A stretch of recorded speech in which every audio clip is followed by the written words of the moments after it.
60m 아래 바닥으로 떨어져 기계에 끼어 숨졌지만 죽음의 외주화를 검언 유착 의혹에 대해 집중적으로 물어봤습니다. 국민을 위한 일꾼으로 선택된 이들은 국가로부터 생명을 지키고 싶다고 절규했습니다. 반창고 자국으로 가득한 모든 의료진들이 연대하여 덕분에 감사합니다.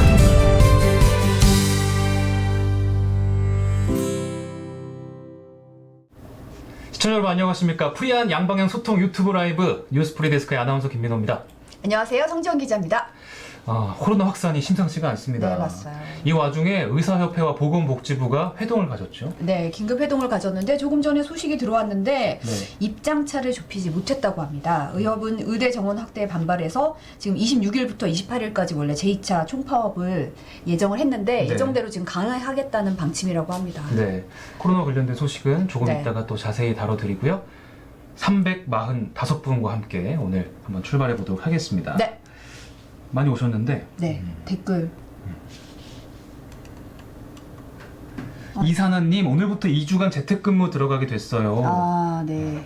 저희 회사도 지금 재택근무에 많이 지금 신청을 하고 있다는 소식을 들었어요. 네, 지금 네.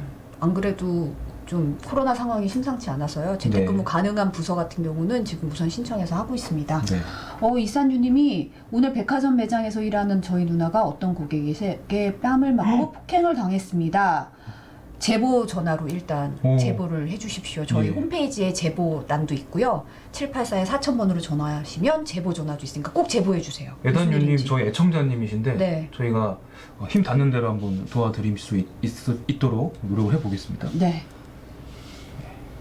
자, 이제 그러면은 다시 첫 순서부터 들어가 네. 볼까요? 프리토.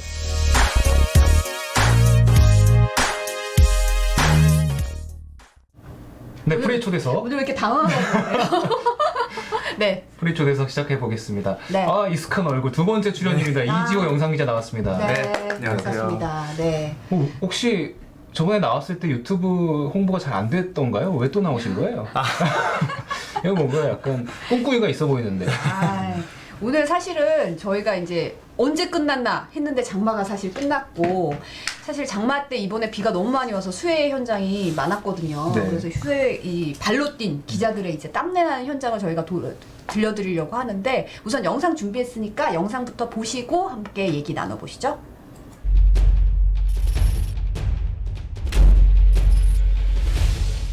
저수지 뚝이 무너지고 산사태로 집이 쓸려 내려가는 등 5m 높이 제방이 마치 폭격을 맞은 듯 경기도 지역에서 발생한 이재민만 330여 명. 복구가 언제 시작될지조차 알 수 없는 상황에 실제로 저런 것들이 이제 생성이 되잖아요. 저게 폭과 깊이만 조금 더 커지면 그런 상황에서는 저기에 사람이 한번 들어가면 이 페트병처럼 어느 한 곳으로 나가는 출구가 없잖아. 물살 속도를 보려고 이제 돌을 한번 던져보라고 우경이한테 했던 건데 이게 순식간에 그냥 없어지더라고. 이게 사실 돌이 아니라 누군가 발을 헛디디거나 사람이 빠지면 그렇죠. 취재진들도 이 수해 현장 같은 경우 특징이 화재가 난 지역에서는 저희가 화재 지역까지 접근을 사실 할 수도 없고 어떤 통제를 받고 저희가 어떤 보호장구 없이 갈 수는 없으니까. 근데 이 수해 현장은 좀 또 다른 게 저희가 물속으로 들어가지는 않지만 물 주변 자체에도 굉장히 위험한 요소들이 많이 발생하는 곳들이라 취재진들도 안전에 더더욱 유의를 하는 부분이 있어요. 장비가 먹통이 돼서 고장나기도 하고 그런 부분들이 있을 정도로 위험한 상황이니까. 뒤에 보니까 저희 취재 차량이 이상한 거예요. 계속 바퀴가 이렇게 헛돌고 있더라고요. 저랑 취재 기자랑 오디오맨 3명이 같이 갔죠. 차량을 저희 같이 밀고 옆에 보면 주민분께서 고맙게 또 도와주셔서 빠져나올 수 있었습니다. 이 할머님은 제가 있는 그 시간 내내 저렇게 청소를 그냥 하나하나 하고 계시더라고요. 실상 저게 뭐 큰 복구에 도움이 안 되더라도 하실 수 있는 일이 그럼요. 지금밖에 없고 허망하신 마음에 큰 피해 현장하고 할머니를 패널에서 한 컷에 보여주니까 얼마나 저 현장이 거대하게 피해를 입은 현장인지. 렌즈 저였어요? 지금 말할 수 없는 거지. 지금 죽지 못하는 거지. 이게 진짜 살래니까 이거 하는 거지. 누가 해 이거를. 아이고 여자까지 청소했어요. 물 방에 물이 채여갖고 어저께는 하루 종일 물 퍼내고 오늘은 흙 해다가 아이고 그것도 지쳐갖고 지금 못하고 있어. 아휴 이건 아무도 몰라. 진짜 내가 그 강원도 사람들 이렇게 텔레비 나올 때 보니까 너무 불쌍해. 나는 진짜 내가 이거 당해보니까 진짜 불쌍해 너희네들. 네. 예, 박정자 할머니 인터뷰 보니까 너무 마음이 아프고 네. 지금은 또 어떻게 하고 계실지 좀 궁금하기도 하고. 사실 장마가 이제 끝나긴 했지만 뭐 사실 끝난 지 얼마 안 돼서 네, 끝나고 맞아요. 나서야 복구가 시작됐을 거라서 지금도 사실 원래 지내시던 일상생활로 복귀하시지는 못했을 것 같고 여전히 저 할머니뿐만이 아니라 다른 수해민들이 다 아직은 일상생활로 복귀가 좀 힘들 상황일 것 같습니다. 지금 사실 장마 끝나자마자 좀 이제 뭐 막 더워지는 데다가 갑자기 코로나 상황이 안 좋아지면서 관심이 갑자기 확 뒤바뀌었어요, 네. 사실. 그리고 지금 보니까 취재온 분량에 비해서는 뉴스 나간 건 굉장히 짧잖아요. 네, 사실 뭐 이런 리포트뿐만이 아니라 모든 리포트가 저희가 취재해온 거에 비해서는 1분 반이나 2분 정도의 리포트 시간이 좀 짧기는 해요. 근데 뭐 어쨌든 저희가 찍어온 걸 다 보여드릴 수는 없으니까 그런 거는 뭐 어퍼컷 통해서 보시고 뉴스에서는 저희가 가장 인상적이었던 부분, 가장 전달해드릴 가치가 있는 부분 위주로 전달을 해드리다 보니까 좀 그렇습니다. 보통 촬영 원본은 몇 분 정도 되나요? 그건 정말 천차만별인데요. 뭐 며칠 동안 가서도 리포트 하나 만들기도 하니까 그게 분량에 비해서 나가는 게 몇 프로다 그렇게 수치로 설명드리긴 좀 힘들 것 같아요.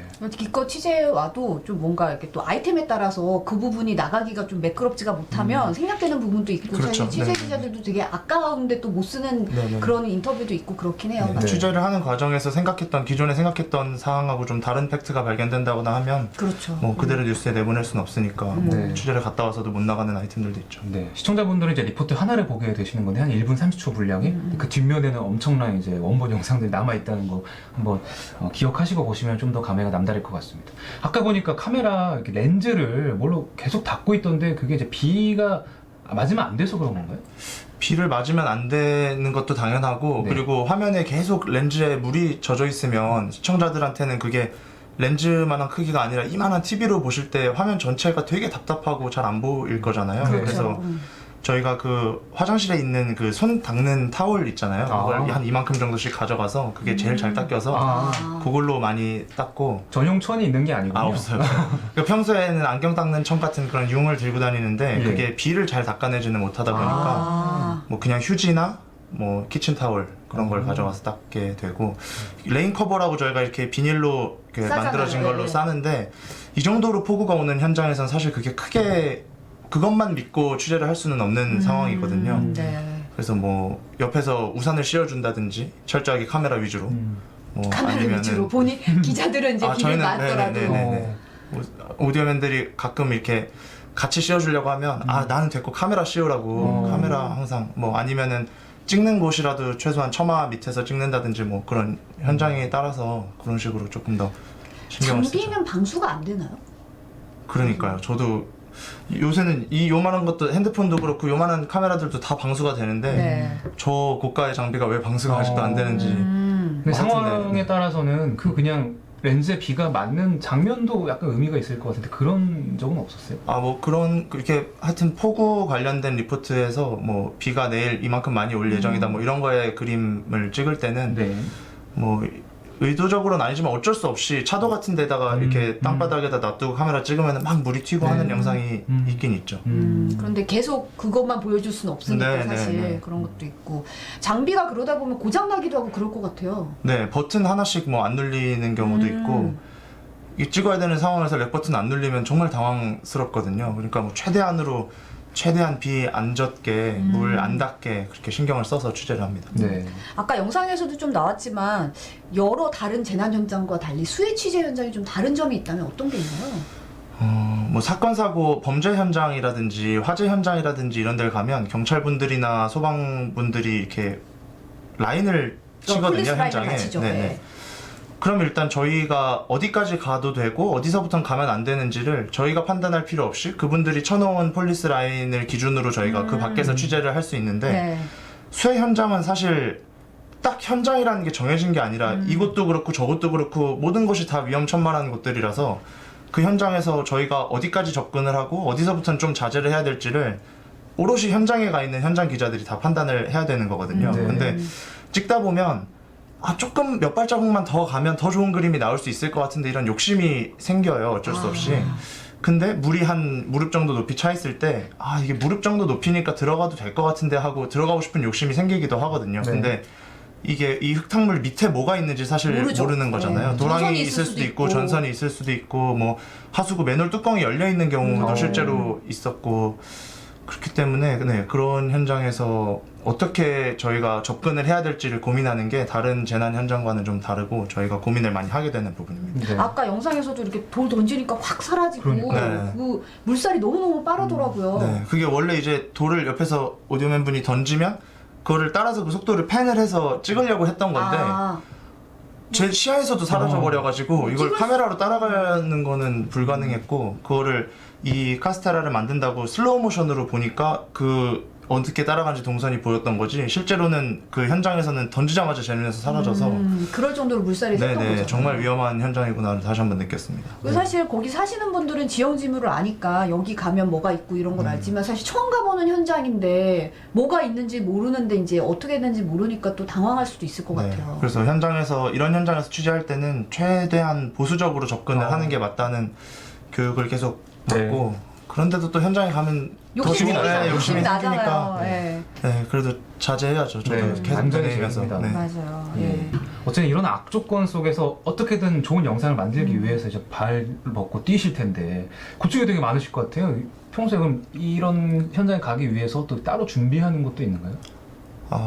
일단 뭐 이런 그 재난 현장에 앞서서 이런 그 굉장히 습도가 높고 무더운 날씨에서 취재를 할 때는 카메라도 어쨌든 앞에가 다 유리로 이루어져 있는 렌즈가 있다 보니까 이게 습도에 따라서 김이 확 서려버리는 경우가 있어요. 내렸을 때. 그러니까 차 안의 온도하고 밖에 야외 실온하고 다르다 보니까 내려서 김이 서리면 저희가 현장에 따라서 내리자마자 바로 취재를 들어가야 되는 경우도 있는데 완전히 이거는 기다리는 수밖에 없거든요. 시간이 해결해 주는 수밖에. 그 앞에를 닦아도 그 안에 이 틈에 계속 생기는 거라서 그걸 닦아도 어쩔 수가 없어서 저희가 출발할 때는 하도 더우니까 에어컨을 켜고 가더라도 도착하기 한 20분? 15분 정도 전부터는 에어컨을 다 끄고 그냥 온도를 맞추기 위해서? 네네네 창문 열고 그 밖에다 렌즈 빼고 갈 때도 있고 이렇게 더운데? 진짜 너무 힘들겠어요.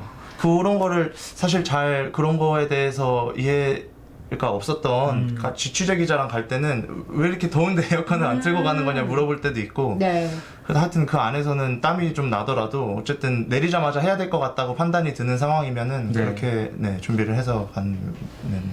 좀 아찔했던 순간은 없었어요? 아찔했던 순간은 취재를 할 때 그 제가 카스테라에 나와 있는 그 영상에도 보면 이 저수지 둑이 무너져 있는 상황이었거든요. 근데 여기가 다 이제 제 방이 다 흙으로 만들어 놓은 거였는데 거기가 이렇게 움푹 한입 거인이 베어문 것처럼 이렇게 U자로 파여 있는 거였어요. 근데 거기도 이제 아까 말씀드렸던 것처럼 통제선은 없었거든요. 그래서 이 위에를 내가 어디까지 접근을 해도 될지는 제가 판단을 해서 가는 거였는데 조금 더 가면은 이 아래를 이렇게 가서 보여드리면은 더 이 깊이나 폭이 더 잘 보여질 것 같아서 갔는데 반대쪽에서 보니까 이렇게 파져 있는 여기가 흙이 계속 무너져 내리고 있는 거예요. 그러니까 그게 사실 반대쪽이 아니라 제 쪽이었으면 제가 발을 디디는 데가 꺼질 수도 있는 거고 뭐 흙이고 빚어진 흙이다 보니까 그럴 때 이게 저쪽이 무너지지 않고 지금 이쪽이 흘러내리고 있었으면 내가 좀 위험할 수도 있겠구나 이런 생각이 들었습니다. 아차하는 순간에 큰일 날 뻔했네요, 진짜. 건강 좀 신경 써 주세요. 우리 시청자분들이 좋은 영상 기다리고 있단 말이에요. 그렇죠. 네, 맞아요. 자, 비가 이렇게 많이 오다 보니까 영상 기자도 너무 힘들겠지만 현장에서 이제 취재하는 기자들도 되게 힘들다고 하거든요. 저희가 영상으로 또 그것도 한번 준비해 봤습니다. 함께 보시죠. 제 앞에 보이는 나무가 이렇게 다 쓰러질 정도로 어제까진 물이 가득 찼었는데요. 오늘은 강물이 줄어들면서 수색이 가능해졌습니다. 실종자들은 이 늪지대 주변에서 발견됐습니다. 이렇게 나무가 다 쓰러질 정도로 가득 찼던 강물이 오늘 줄어들면서 수색이 가능해졌습니다. 연일 계속된 폭우에 나무는 물론 산 중턱에 세워져 있던 자동차까지 물살아 한번 하겠습니다.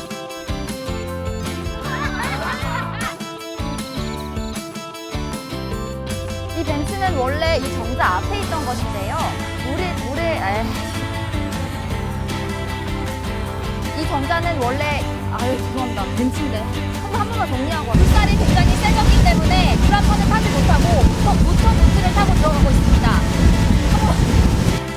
여기는 산책로인데요. 범람한 강물에 휩쓸려 올라왔다가 죽어있는 물고기들이 이렇게 곳곳에 보입니다. 우와. 우와.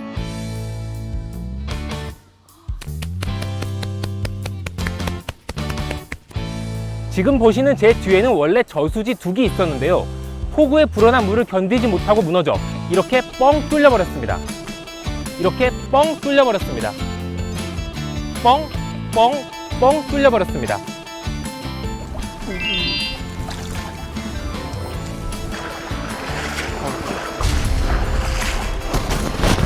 마을 입구는 제 허벅지보다도 물이 더 높게 들어차 있는데 이게 어느 정도로 깊은지 제 가늠조차 안 됩니다. 연탄재 씌우고 있어요. 이게 3일에 기울고 나서 지금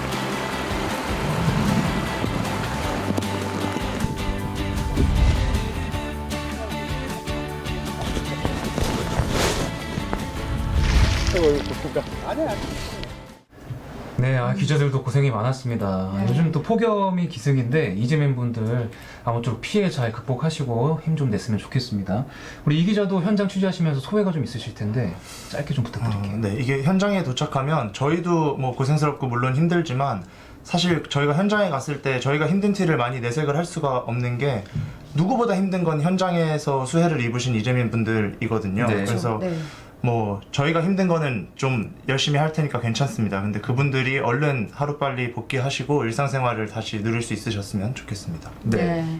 좀 이건 다른 얘기긴 한데 MBC가 신입사원을 붙잖아요. 드디어 이제 후배가 들어오는데 좀 어때요? 저희 바로 제가 18년도에 들어왔고 저희 바로 윗선배가 12년도 공채 선배세요. 그러니까 6년의 텀이 있는 거니까 그 선배에 비하면 제가 금방 후배를 받는다고 할 수도 있을 것 같은데 어쨌든 저도 현장에서 일하면서 후배를 되게 많이 기다렸거든요. 네. 그러니까 후배들이 들어온다니까 뭐가 어쨌든 정말 기쁘고 정말 기다려지고 어떤 친구들이 들어올지 정말 기대가 많이 되고요. 그 신입사원들이 면접에서 준비해야 될 것들 또 어떤 마음가짐으로 언론인이 돼야 되는지에 대해서 카스테라 어퍼컷에서 카스테라 외전으로 준비해봤으니까요. 그것도 가서 많이 봐주셨으면 좋겠습니다. 네. 과연 신입사원으로 어떤 대단한 분들이 들어오실지 여러분 기대해 주시고요. 네, 오늘 나와주셔서 감사합니다. 네, 고맙습니다.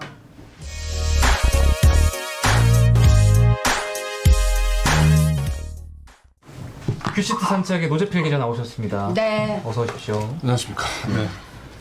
왜 이렇게 여기서 말을 이렇게 좀 말 잘 못 잊으시는 것 같아요. 오늘은 보니까. 오늘 상황이 뭐 그러세요? 오늘은? 오늘 네. 그걸 왜 그랬죠? 오늘 마음이 좀 보고 싶어서. 무거운 날이라서 그런가 봐요. 무거운 날이죠. 저도 오늘 큐시트 보면서 화가 많이 났어요. 네. 그 사랑제일교회 발 기사를 저희가 많이 준비하고 있는데 네. 도대체 그분들은 왜 그랬는지 특히 정광훈 목사는 왜 그랬는지 저는 참 기사를 보면서도 이해가 안 되죠. 이해가 안 돼요. 이해가 안 되고 좀 어이가 없는 일들이 너무 많이 좀 상식 이하라고 할 수 있을 것 같아요. 제가 보기에는. 근데 뭐 무슨 바이러스 테러를 당했다고 하는데 제가 보기에는 온 국민한테 테러하신 분들이 그분들이에요. 제가 보기에는. 그렇죠. 네. 정광훈 목사가 테러한 겁니다, 여러분 국민들한테. 네, 맞습니다. 네. 자, 첫 번째 큐시트 소식은 어제 말씀드렸는데 그 파주병원에서 탈출했던 그 신도 네. 25시간 만에 잡혔어요. 야, 잡혔군요. 네, 잡혔는데 종로에 있는 뭐 커피숍도 다니고 뭐 그랬는데 새벽 1시 오늘 지난밤 오늘 새벽이죠. 1시 15분에 신촌에 있는 커피숍에다 잡혔다고 그래요. 카페에서 잡혔는데 커피를 드시고 계셨던 이분이 50대 남성인데 전도사라고 그래요. 그 사랑제일교회 전도사. 근데 이분을 조사를 할 수가 없어요. 왜냐면 확진자이기 때문에 경찰이 조사하다가 경찰이 또 감염될 수가 있잖아요. 네. 지금 뭐 카페에서 접촉하신 분들, 뭐 잡으러 다니신 경찰관 분들 다 사실 접촉자가 되는 거잖아요. 아니 그분들은 무슨 죄가 있냐고 도대체. 그러니까요. 이게 공권력의 낭비예요, 이거 사실은. 근데 이분이 왜 나갔냐, 왜 도망갔냐 그랬더니 정말 어이없는 얘기를 했어요. 김칫국에 독약이 들어 있었다. 그러니까. 파주병원에. 이게 사실은 이게 말이 됩니까? 근데 진술이 굉장히 횡설수설하더라고요. 이게 일부러 그러는 걸 수도 있어요, 제가 보기에는. 일부러 어떤 뭐 지시를 받고 하는 건지 모르겠지만 약간 뭐랄까라 이런 진술을 하면서 사실은 뭐 아직 이제 구속시킬 수는 없거든요. 네. 왜냐면은 이제 치료를 다 끝낸 다음에 이제 신병 처리해야 돼요, 경찰이. 게다가 뭐 본인 진술로는 원불교 법당에서 11시간 체류했다고. 그래서 원불교가 얘기했잖아요. 오늘 발끈하고 또 발표를 했습니다. 11시간 법당에 있지 않았다. 이게 뭐 가짜뉴스였던 네. 근데 이제 그 본인은 이제 11시간 동안 오늘 법당에 있었다고 그랬는데 어제 11시쯤에 사실은 이제 동선 추적했을 거 아니에요. 그래서 이제 종로구에 있는 그 원불교 법당 근처에 나타난 걸 보고 그 원불교에 있는 그 직원분들이 다 수색을 한 거예요. 네. 근데 법당은 원래 그 문이 잠겨 있대요. 들어갈 수도 없고. 그리고 이제 방역은 다 했는데 이것도 뭐 거짓말인지 어떤지 모르겠지만 아무튼 원불교는 또 무슨 죄가 있냐고 또 이게. 그러니까요. 아 참나. 뭐 어디 갔냐 그랬더니 법당에 들어가 있었다 그러고 참 잡히기 법당에 들어가는데 왜 나가는 거야? 법당에 있고 병원에서 그냥 치료받는 게 낫지. 그러니까요. 그 아무튼 뭐 제가 어처구니가 없어 계속 저도 좀 그렇긴 한데 오늘 확진자가 297명이 나왔습니다. 거의 네. 300명에 육박하는데 이게 이제 한번 제가 그래프를 한번 갖고 왔는데 표 한번 보실래요? 네. 이게 이제 15일 날 166명이었고 이제 16일에 279명이 됐다가 네. 200명 아래로 살짝 빠졌었는데 다시 월요일부터 이제 상승 추세가 되고 있는 거예요. 그래서 오늘은 297명이 나왔는데 사실 이게 이제 그 3단계 기준이라는 게 있어요. 거리두기 1, 2, 3단계가 있잖아요. 네, 지금 2단계죠. 다음 네. 그래프 한번 보여주세요. 네. 이게 지금 1단계 같은 경우는 50명 미만으로 나올 때, 그다음에 감염 경로 불명이 5% 미만일 때인데 2단계는 50에서 100명 미만. 근데 3단계는 지금 벌써 297명이 나왔기 때문에 100에서 200명 이상이 나와야 되고 두 번째 조건이 일주일에 두 번 이상 더블링이 발생해야 돼요. 더블링이라는 건 뭐냐면 그러니까 100명이 됐다가 갑자기 200명, 300명으로 그러니까 배가 되는 거예요. 배가 되면 급격하게 그렇죠. 급격하게 늘어나는 배가 되는 게 두 번이 있으면 되는데 네. 그 3단계로 가는 그 조건 중에서 지금 인원만 충족을 첫 번째는 충족이 된 거예요. 두 번째는 충족이 안 된 건데 사실은 이제 전문가들 사이에서는 3단계로 빨리 전환하는 게 낫다는 얘기를 많이 하고 있습니다. 네. 왜냐면은 이게 이제 좀 선제적으로 선제적으로 대응을 해서 막아놔야지 이게 뭐 더블링이 되는 때까지 기다렸다가 저걸 3단계로 했을 때 이게 그때는 이미 뭐 아까 일파만파로 번지는 그렇죠. 거니까. 아까 뭐 저기 뭐 수해 현장 보도도 있었지만 저수지 둥 무너진 다음에 뭐 예방해서 뭐예요? 그러니까요. 수리해서 뭐 하냐고. 그래서 이제 그런 얘기를 많이 하는데 뭐 서울시에서도 뭐 3단계 방안 그렇죠. 검토하고 있다면서요. 네. 3단계 검토한다는 얘기가 나오고 있어요. 네. 근데 3단계를 근데 그 정부에서는 굉장히 좀 꺼리고 있는데 제가 다른 그래프 하나 갖고 왔거든요. 3단계 네. 되면 뭐가 달라지나 한번 궁금해요. 볼게요. 네네. 그러니까 10인 이상의 집합 모임 행사는 완전히 금지가 됩니다. 네. 그리고 이제 무관중 경기하는 스포츠 행사도 다 금지시켜야 되고요. 네. 그 다음에 유치원은 뭐 학교는 다 원격 수업들을 휴업을 해야 되는 것이고 등교 자체를 막는 거죠. 그렇죠. 그 다음에 다중 시설 같은 경우는 공공은 당연히 운영 중단이 되는 것이고 민간 같은 경우도 지금은 고위험 시설에 대해서만 운영 중단을 했잖아요. 그렇죠. 네. 네. 근데 중위험 시설 같은 경우도 운영 중단을 해야 돼요. 고중위험. 네. 네. 그리고 기관은 뭐 다 이제 재택근무 필수 인원 제한 뭐 재택근무로 이제 공공이나 민간이 가야 되는데 민간은 물론 권고긴 합니다. 네. 그래서 이렇게 될 경우에는 성장률이 3단계로 갈 경우에는 2%가 하향을 한대요. 네. 그리고 실업자가 40만 명이 늘어날 수가 있다는데 그래서 전체 실업자가 200만 명이 될 수 있다고 그래요. 그래서 코로나 이전에 비해서 그렇죠. 코로나 이전에 비해서. 그러니까 네. 200만 명이 3단계 간다고 지금 당장 늘어나는 게 아니고 40만 명 정도 더 늘어나게 되면은 이게 이제 200만 명이 될 수 있는 건데 네. 경제 충격이 사실 엄청난 거거든요. 그래서 정부는 사실은 3단계로 가는 거를 주저할 수밖에 없어요, 지금. 정 총리도 오늘 얘기한 거는 뭐냐면 3단계로 가기에는 아직 조심스럽다 뭐 이런 입장을 얘기했어요. 그러니까 아직 요건이 안 된 것 같다 이렇게 얘기했습니다. 그래서 네. 최대한 자발적으로 방역 수칙을 지켜주시고 거리두기를 자발적으로 하셔서 그걸 줄여나가야 됩니다. 50명 미만 정도로 줄여나가면 다시 우리가 일상적인 생활을 할 수 있는 그런 상황이 되는 건데 3단계까지 가는 거는 모두에게 너무도 피해가 크니까 그렇죠. 지금 자발적으로 좀 나서서 서로 네네네. 방역 수칙을 지켜주는 게 필요하고 사실 광화문 집회에 가신 분들 자진으로 그분들은 진짜 당연히 그분들은 이제 자진해서 조사를 받으셔야 되는데 네. 이제 사랑제일교가 지금 문제가 되고 있잖아요. 거기 네. 누적 확진자가 지금 623명이 됐어요. 많이 늘어났네요. 근데 이게 진짜 문제가 되는 건 뭐냐면 114개 기관으로 전파가 됐다는 거예요. 2차 감염이 엄청나게 빨리 네. 확산이 되고 있더라고요. 워낙 많은 수치라서. 네. 뭐 어제 말씀드렸지만 800명이 연락이 안 되고 있고 근데 그 기관이 또 굉장히 위험한 시설들이 많아요. 뭐 네. 콜센터, 뭐 일반 회사, 사회복지시설, 그다음 의료기관, 종교시설 같은 데로 다 전파가 되고 있어서 이게 사실은 N차 전파로 인한 이 감염자가 얼마나 늘어날지 지금 알 수가 없는 상황이거든요. 게다가 전국 단위로도 뭐 여기저기서 뭐 그렇죠. 산발적으로 있더라고요. 그리고 이제 정광 목사가 맨날 그런 얘기 했잖아요. 밖에서 야외에서는 안 걸린다고. 근데 광화문 집회에서 벌써 10명 나왔어요. 지금도 그 얘기가 돌고 네, 있어요. 네. 야외 집회인데 왜 내가 걸렸냐 이런 식으로 지금 음모론을 펼치는 분들이 많더라고요. 그러니까 목사님이라면 신도들의 건강과 안전을 최우선 생각해야 되는 거 아닙니까? 근데 이렇게 선동을 해가지고 제가 보기에는 좀 제가 약간 경황돼 있는데 오늘 기사를 보시면 되게 화가 나실 거예요. 오늘 뉴스에서 보시면. 좀 분노가 네, 일 수밖에 없고 모든 사람이 사실 자신의 많은 일상을 양보하면서 사실 많이 참고 좀 자제하는 분들 많잖아요. 네. 그렇지만 일부에서는 이런 식으로 뭐 가짜 뉴스를 퍼뜨리면서 그렇죠. 자 뭐 턱에만 그냥 두르고 이런 식으로 집회 참석하시고 네네네. 너무 피해가 많으니까 야외에 나가서 가면 안 된다고 한 분 또 한 명 또 있잖아요. 감염되신 분. 그래서 이제 그 광화문 집회 참석했던 분 중에 이제 보수 극우 인사들이 줄줄이 확진이 되고 있는데 네. 차명진 전 의원이 확진됐다고 자신의 SNS에 올렸어요. 네. 사진도 올리고 했는데 집회 끝나고 여러 사람도 밥도 먹고 사진도 찍고 했나 봐요. 그래서 거기다가 이제 적어놓기를 저랑 만나셨던 분들은 검사 받으세요 이렇게 써놨어요. 그럴 거면 뭐하러 거길 갑니까? 전 참 이해가 안 가는 거예요. 너무 그래서, 여러 사람 힘들게 하고 있네요. 네. 네. 그리고 이분은 또 진짜 황당하신 분인데 신의 한수라고 있어요 유튜브 채널. 유명하죠. 네네. 저는 뭐 한 번도 본 적이 없는데 거기에 뭐 신의식 씨라는 사람이 뭐 운영하고 있다고 그래요. 근데 이분도 확진 판정을 받아가지고 보라매 공원에 입원했는데 거기서도 라이브를 하는 거예요. 그 와중에 네, 라이브 그 와중에 방송을? 라이브 방송에 오늘 오후에도 했다는 거예요. 슈퍼챗 받으려고.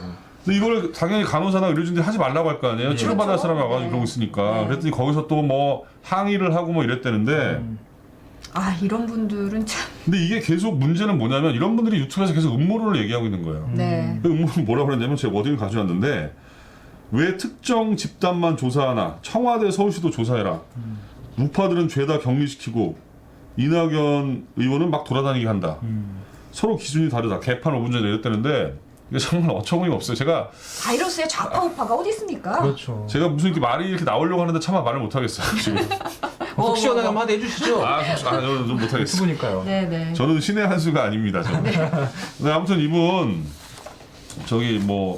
아무튼 뭐 쾌차하시기를 제가 바라겠습니다. 근데 병원에서 이렇게 의료진들이 방송 막는 거 그렇게 의료진들한테 그러시면 안 되죠. 그러시면 안 되죠. 지금 네, 너무도 고생하시는 네. 의료진 분들한테 그렇게 민폐를 끼치면 안 됩니다, 사실. 맞습니다.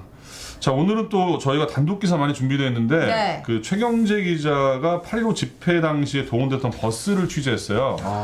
했는데 79대 정도가 조직적으로 동원됐는데 아유. 기독자유통일당이라는 전광훈 목사가 주도하는 당이 있나 봐요. 네. 아, 그런 당. 뭐 있었대요. 네. 1.8%인가 뭐 총선에서 얻었대는데 그 버스를 책임자들이 다 이 당의 지역 위원장 뭐 이런 사람들로 돼 있는 거예요. 근데 사실은 근데 웃긴 게 지역에서 이 차 타고 온 다음에 서울에서 이제 뭐 방역당 조사하고 자기는 고속버스 타고 갔다고 뭐 이렇게 거짓말하고 뭐 이런 사람들이 있나 봐요. 아. 사실은 이거 조사를 해야 될 것 같고 여기서는 저희 네네. 준비하고 있고요. 또 경북 지역에서만 한 1,300명 정도가 서울에 올라왔다고 합니다. 지금 이 광화문 집회가 광화문 집회로. 엄청나게 지금 그래서 문제가 될수 있네요. 경상북도가 파악을 한 거예요. 1차 조사를 했는데 네네. 한 46대의 버스로 이제 사람들이 타고 올라왔는데 지금까지 경북에서만 한 4명 정도 확진자가 나왔어요. 광화문 집회 갔다 오신 분들이. 그래서 그쪽으로 다시 돌아가신 거죠? 경북 쪽으로. 그렇죠. 다시 돌아갔죠. 네, 5, 60대 네. 남성분들이라고 하시더라고요. 네. 그래서 집회 참석하신 분들은 반드시 좀 조사 받아 달라고 지금 네. 경상북도에서 지금 촉구를 하고 있고요. 지금은 수도권에서 좀 많이 발생하고 있지만 이렇게 좀 왔다가 다시 지역으로 가신 분들 때문에 지역 감염자도 많이 좀 늘어날 수도 있을 것 사실 같아요. 이게 광화문 집회가 전국으로 다 흩어졌기 때문에 그분들이 이게 어떻게 보면 이제 그 뇌관이 폭발할 수 있는 거예요. 사실은 이게 뇌관이 될 수 있는 거예요. 이게 굉장히 문제인데. 네. 그러니까 신천지는 사실 대구 경북 지역에서 이게 좀 네. 그 지역적 한계가 있었는데 지금 그렇죠. 이런 경우에는 지금 막 엄청나게 번지니까 이게 그래서 방역 당국이 더 걱정하고 있는 부분이잖아요. 맞습니다. 그리고 마지막 소식은 뭐냐면 이낙연 의원이 코로나 음성 받았다. 네. 그러니까 오늘 사실은 이게 또 아침부터 화제가 됐는데 네네. CBS 라디오 김현정의 뉴스쇼에 이틀 전에 이제 출연을 했는데 네네. 그 직전 출연자가 CBS 기자래요. 네, 근데 그분이 맞아요. 확진 판정 받아서 했는데 이제 마이크를 같이 썼는데 다행히 이낙연 의원은 음성이라고 합니다. 그리고 KBS ETV 월화 드라마 그놈이다라는 드라마가 있다는데 여기 단역 배우도 지금 받아서 촬영이 중단했다고 하거든요. 사실 방송사들도 다들 걱정이 많죠. 예. CBS는 지금 비산 방송 체제를 네네. 가지고 있고 김현정 앵커는 음성이 나왔다고 하더라고요. 다행이네요. 예. 다행이네요. 예. 뭐 정치인, 배우 이제 참 진짜 조심해야 됩니다, 여러분. 보고 계신 여러분들도. 댓글도 못 읽어 들었네 오늘. 예. 흥분해가지고. 네, 본방에서 더 많은 소식 준비돼 있으니까 기다려 주시고요. 네. 방송 저희는 여기까지. 내일 돌아오겠습니다. 네, 감사합니다. 네, 감사합니다.